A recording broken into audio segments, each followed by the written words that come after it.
Armando Hasurungan, biology and medicine videos. Please make sure to subscribe. Join the forum and group for the latest videos. Visit Facebook Armando Hasurungan and you can like, please. And here you can also ask questions and please answer some questions and also post some interesting things such as your artworks. Be greatly appreciated. And you can also change the graphics, the quality settings to the highest one for better graphics of these videos. So this video is going to talk about bone fractures. So bones are usually healthy and strong, and they sustain us with movement, etc. However, due to some form of trauma, vitamin A deficiency, low bone density, or being old, bone fractures can occur. Bone fractures can lead to tears in blood vessels, which carry nutrients to the bone, which will cause some problems. But our body obviously has some mechanism to repair bone fractures. Now, bone fractures itself can be categorized into 4 parts. Can be classified by the position of the bone ends after a fracture. Can be classified of the completeness of the fracture, the break, the orientation of the break, or whether the bone ends penetrate the skin. So position of the bone ends can be classified under 2 types. In non-displaced, the bone's position does not move. However, in displaced, as you can see by this diagram, if I draw it okay, you can see that the bone moves, and this is displaced because the bones are displaced after the fracture. The completeness of the break essentially means whether the bone completely fractured or incompletely fractured. So whether it incompletely doesn't break off or it completely breaks off. Now the orientation of the break, what it means that whether the fracture is on a vertical axis or a horizontal axis, also known as linear or transverse. Penetration of the skin is obvious.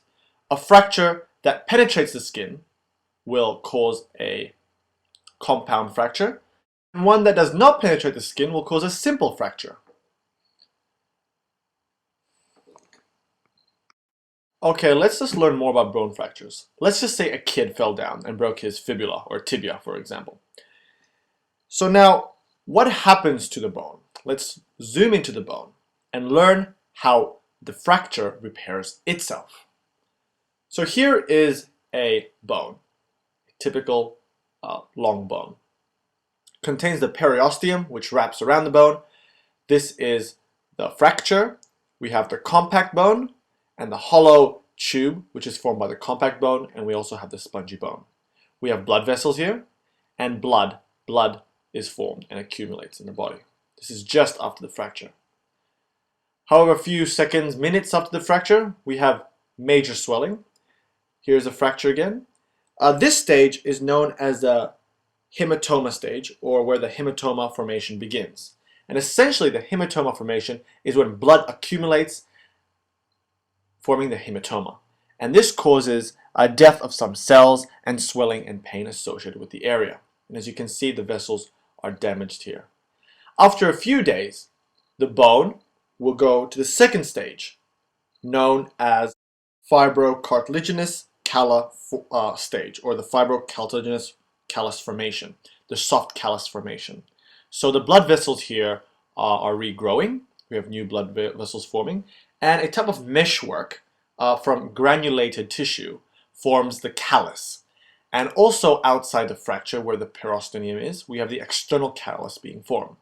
So the granulation tissue fills in the gap where the fracture is and rejoins the fractured bones together. And this is what the soft callus essentially does. Then after a few weeks, the fractured bone will enter the third stage, which is the bony callus formation stage. Now this stage, the bony callus formation stage, is when the soft callus, previously formed, will then become a bony callus. And we have new blood vessels here. And here now we have the bony callus, which is formed with the help of also other tissues in the area. So soft callus converts to bony callus in this stage. Then after several months, the bony callus will remodel to become fine bone. So this is the bone remodeling stage, where the bony callus is remodeled to become strong new bone, so healing occurs. And the compact bone is laid down, and osteoblastic activity also is increased during this stage. So essentially, the previously fractured bone is now completely healed after the 4 stages: hematoma stage, fibrocartilaginous callus stage, the bony callus stage, and the last stage, which is the bone remodeling stage.